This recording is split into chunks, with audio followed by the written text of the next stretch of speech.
So I know it doesn't seem super party-like, but it's actually New Year's Eve today. This is the last Sunday after Pentecost. There are no more. That's it. We're done. It's the culmination of the year. Next week, we begin again. For those who are excited and interested by such things, which will be none of you, I suspect, we start year A in the lectionary again next year. It's a big moment. Year A, okay. That's right. We're back to year A. It goes year A, year B, year C. And you count through and you do all the readings and this, that, and the other. And we're back to year A next week, rather.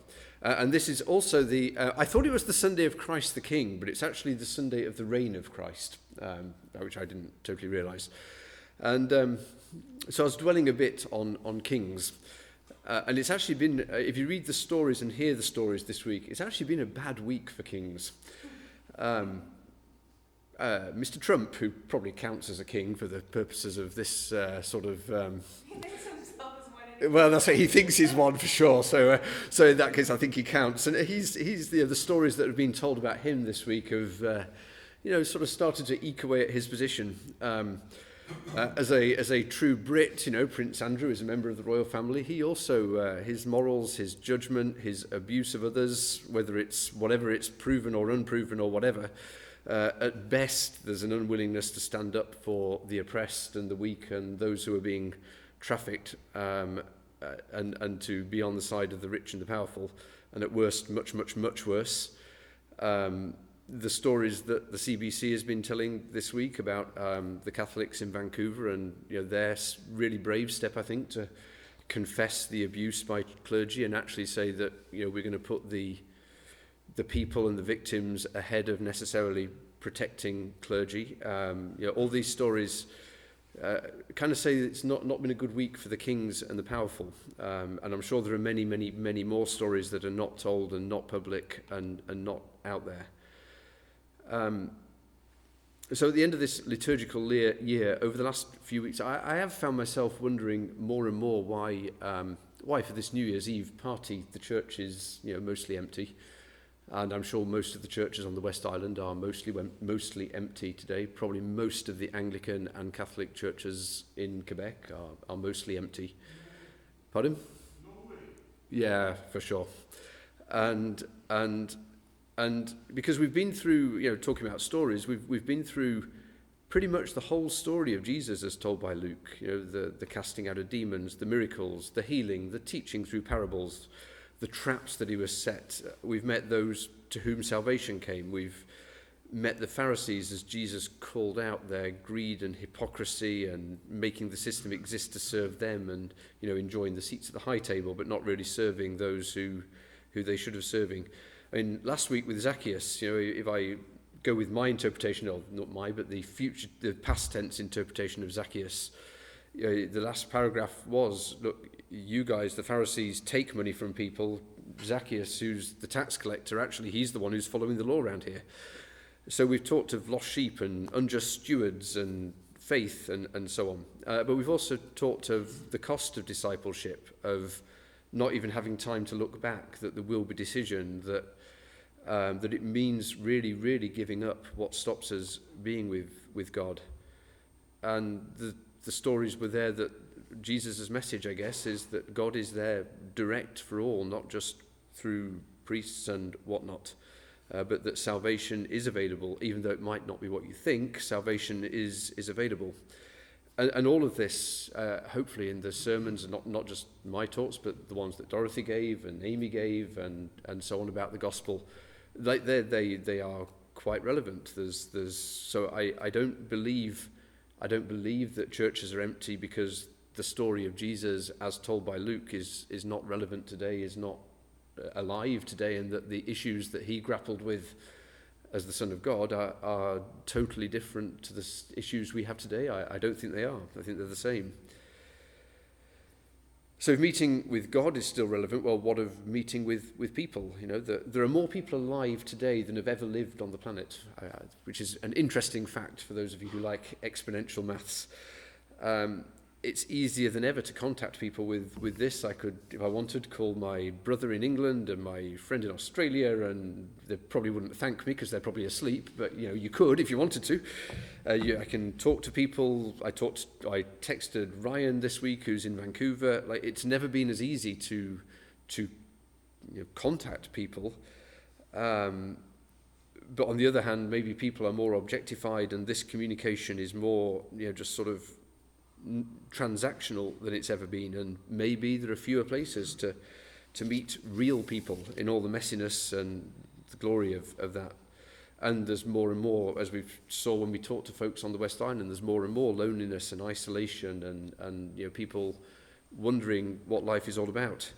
So I don't think the fact that churches are empty is because there's no need for deep, real relationship, or for sure, or for a cup of tea and a natter for that matter. There's both are needed and relevant.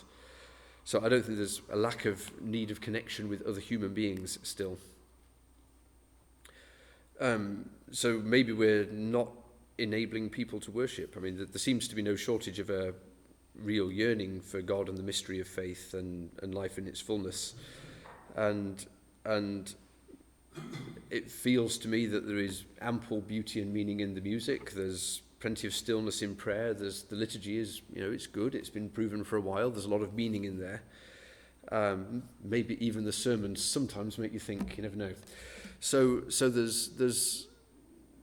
I don't necessarily think it's that. And in the case of St Mary's, I really can't say it's because of lack of effort. I think everyone who's here works pretty hard to keep the place going and to do the best thing and so on. So I don't really buy the kind of what I think when I think back over the last 20 years. Like, the whole tone of it has been, well, if only we had the right building, the right location, the different sort of worship, that we did messy church instead of normal church, that the coffee's better, that the soup flavours are different, the paint is good, we need curb appeal. All those are good things, don't get me wrong. There's nothing wrong with thinking about that. But I think I'm starting not to buy that is the reason why we have 25 people, not 125 or 225 people here on Sundays. I don't buy that everything's good and all we have to do is sell it better and be good at marketing rather than good at substance. Because I think inherent is this assumption that all is well with the church, that the structures are good, that the model of ministry is right, that the way that the church in its wider sense behaves is right and solid and good. And I'm not sure I buy that so much anymore.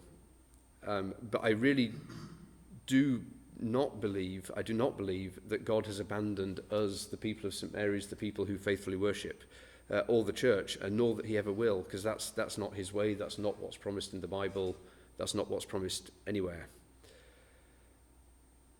So what is going on in that case? I think I said, so just a few ideas, not always comfortable ones, but I've been thinking, and according to New and Ministry is sharing where you're at, so that's what I'm going on, that's what's happening. So I said last week that Ryan, who was the Minister of Bow Repair and is now in downtown East Vancouver, had posted on Facebook questioning the theology of him, a 6'2" white male priest ministering to those of different cultures, First Nations, immigrants, etc., which is who he typically is coming across in his walking of the streets of East Vancouver, which is what he's doing basically now. And I that really made me think, that question. So my answer in a nutshell is this, which I did email him, and I did tell him this is as much me working out my thoughts as an answer to his question, but what the heck. So the first is that Jesus did bring many people to God, and they were of many different cultures. He was more than prepared to go and minister to the Roman conquerors, and he was more than prepared to go and minister to the Samaritans, who were the second-class citizens of the day, and so on. So number one is, on the example of Jesus, it's fine to go minister to people of different cultures. Ryan's good. St. Paul also opened pathways to many cultures and was prepared to have a certain flexibility in how he approached Greek and Jew and Roman and etc., etc. He also confessed often that he wasn't worthy because of his previous history of persecuting Christians, etc. So that's another good example. And Ryan himself seems a decent, authentic person trying to live out his faith and ministry. So I'd be surprised, honestly, if he as an individual couldn't represent God. I don't think he's a come and be like me person. I think he's more a here's God type person. So that brought me down the path of wondering whether it's Ryan or his question was, should I find a kind of a priest from the First Nations who can come work with me or actually hand over to that priest? So actually I answered, well, Jesus sent people out in pairs, and maybe instead of handing over, you need to find a partner. But actually, whether it's Ryan or this First Nations priest, I actually wonder whether the problem is a dog collar. That regardless of many magnificent Christians, more of that later, to many, perhaps especially the background of those folks that Ryan is talking to, the dog collar is, which is a symbol of church, is not representing a God of love, a God who created a safe place for children and said, bring them to me, a God who's a shepherd of the sheep, who charged to protect, to send out armies to find you, to fight, to defend, to feed. That's what we'd probably like the dog collar to represent, the church to represent. But to many of those people, it will be a symbol of abuse, of oppression, of control, of discrimination, of manipulation. Evil might not be too strong a word. So how can you be authentic in saying, hey, I'm a clergy in the church that represents a God of love, and I've got experience of that, and I'd like to invite you in, when their experience is so different to that? Because too often it seems the church has been on the side of the rich and the powerful and the oppressor, protected, as the Vancouver folks have just undone, protected people, instead of protecting the victims, perhaps, and protecting those who've abused their power as teachers. Jesus has strong things to say about teachers, and if you abuse that, it's better that a millstone is tied around your neck and you're thrown in the sea. So, testing out this opinion on a few of my friends and relations who are a good bellwether of public opinion, there's a surprising amount of agreement for that, I would have to say. I heard several times coming back, well, no, I'm spiritual, I believe in God, I actually try and live out that in my life, but you won't see me crossing the door of a church. That's what many people have said back to me. And the reason is those reasons, that essentially they feel like they've rumbled the hypocrisy and they want no part in it.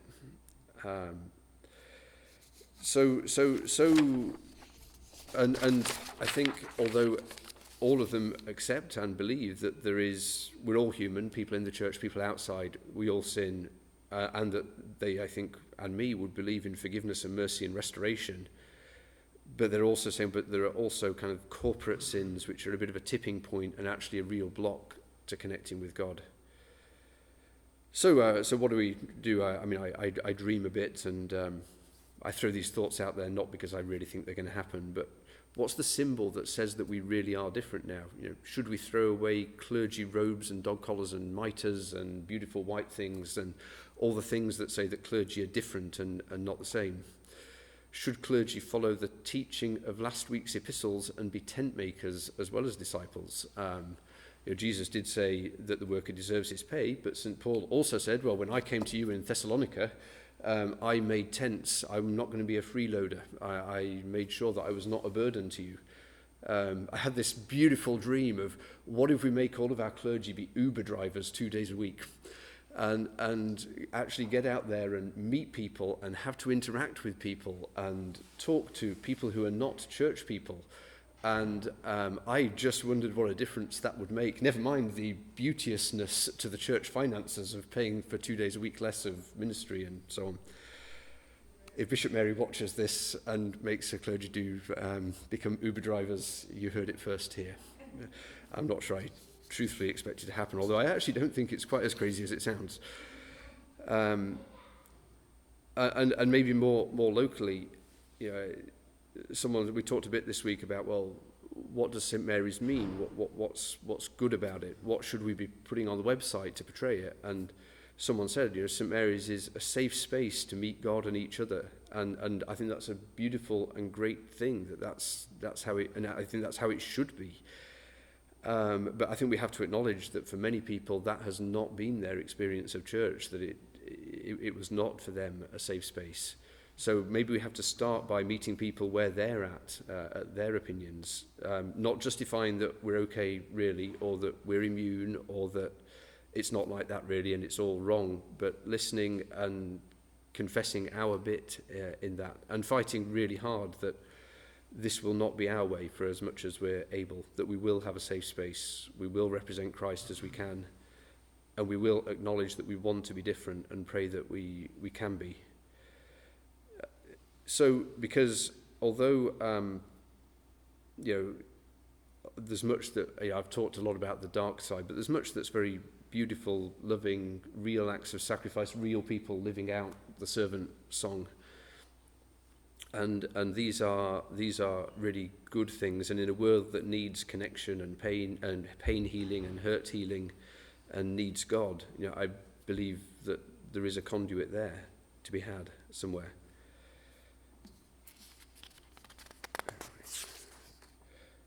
Which brings us to Christ the King, or the reign of Christ, today's themes. And after all this, what sort of a king was Jesus? Well, not he didn't want to govern an empire or control or manipulate or have mighty armies, etc., nor a palace and servants and slaves and harems or whatever else he might want as king. He didn't want to make his race triumphant and kill or oppress the others. He went through this path, and as we saw today, perhaps it's fitting that the readings for the reign of Christ is actually the crucifixion. But Jesus actually is the king that invites us in, who always made choices that connected himself with God, enabled others to connect with God, who protested against the powers and the people that stopped that happening, even to the point of miracles, just demonstrating over and over again that God's power can overcome those barriers. But this stand did end up on the cross. But this is the king that we choose to follow, the one that every day tore that temple curtain that separated people from God. And who invites us to follow, not compelling us, not forcing us, but inviting us. So it'd be tempting to stop there, really, and to draw some parallels with where we're at with St. Mary's. We're hopefully in a different place, but we have no money, no roof, no minister. Is it all hopeless? Does it all end at that point? Even as a church, even if not for us as individuals of faith. But actually the story doesn't end there. The last words of today's reading were, "Today you will be with me in paradise." So there is resurrection, there is life, there is a love that conquers those fears and overcomes. That's what the rest of the teaching was about. So I think I'm coming to believe that we have to acknowledge that this is not where the church has been, that we haven't said well enough, be able to come to me, that we'll protect you, that we'll be your shelter, and that we will die for you. We have to acknowledge the pain that the church, not necessarily Anglicans, but most people honestly don't know the difference. And whether it's sexism in some church or racism in another church or abuse in another church, to them this is organised religion, and the distinction of are you Anglican, Catholic, Orthodox, blah blah blah, very subtle unless you're on the inside. Maybe that's the starting point we have to be, that's where we're at, or that's where people are at, and we have to understand that and accept that if we're to really move forward. And if Luke tells us anything, it's that Christ the King doesn't set the example of getting what he wants by doing the wrong thing. He does it by telling the truth and doing the right thing. And there are also, but the kind of closing little thing to Ryan was, well, what if the restoration of the church starts with one interaction at a time on the streets of East Vancouver, when people realise that actually, yes, the institution and the organisation might be like this, but on an individual can say something that is really worthwhile and connect them with a God who is loving and powerful. And there are good stories as well. We mentioned Pat Roberts today, and whereas the seeds of destruction might be sown in bad things that happened a long time ago, the seeds of good can also be sown by really good things that happened a long time ago. You probably know this story much better than I do, but there's an organisation called Wire, which deals with, but provides great services to autistic kids, to kids with mental disabilities, to the vulnerable and those who really have trouble. And they have a centre called the Pat Roberts Centre, which is up on Gouin, in Saint-Geneviève, and it's called the Pat Roberts Centre, as I understand it, because Pat Roberts was an amazing advocate for that, living out that servant song. And it was on the news this week that they wanted to build an extension, and that extension was okay, but now they've redrawn all the flood maps. The extension actually sits right in a flood zone, so they don't think they're going to be allowed to build it. And it was actually Lorne who called me up and said, "Hey, you've got to call them." And then Mer called me up and said, "You've got to call them." So on whichever night it was, pardon? So on Thursday night, I did do my level best to connect with the Director General of Wire, Lynn Chalbois, who seems brilliant, absolutely brilliant. And we texted back and forth, and basically I laid it out there. Look, you've got money and you need space. We've got what could be, I think, a magnificent space for you. Really, really, let's talk. It just feels right. It feels like this might work together. So we've texted backwards and forwards, and we've emailed backwards and forwards, and they are indeed going to come and take a look at the place at some point in the near future. So on the one hand, half the or three quarters of the sermon is we're really living, in my opinion, we're really living with some of the sins of the past and maybe the present as well that have got pain and hurt that goes deep. On the other hand, we're also maybe there is some hope because of one person, one interaction or one set of interactions, one person who lived her life. So we see. Whatever comes of it, though, what it says is that the actions of the individual, the interactions we have as individuals really, really matter. So whether it works or not, I think that's true. And I think the Law of the Generation says that. I think it says that the good also permeates for thousands of generations, if I remember right. So whether it's monarchy or princes of the church or Pharisees or presidents, if it's built on kingship by exploitation of others, by subservience, by putting others down, it might build an earthly kingdom for a while, but it will fall. Jesus' kingship, by invitation, not by conquering, from understanding and caring as individuals, from wanting life in fullness, based on love that ultimately overcomes the rest of it. That's the king we acknowledge today and serve today, and that's got its roots not in an earthly kingdom that fails, but in a heavenly kingdom and paradise that continues. So I encourage myself and all of us to go on in the faith, to be prepared and acknowledge and talk about the real pain points that people have got out there. Do our best to represent God, and do our best to represent that one interaction at a time. Amen. Amen.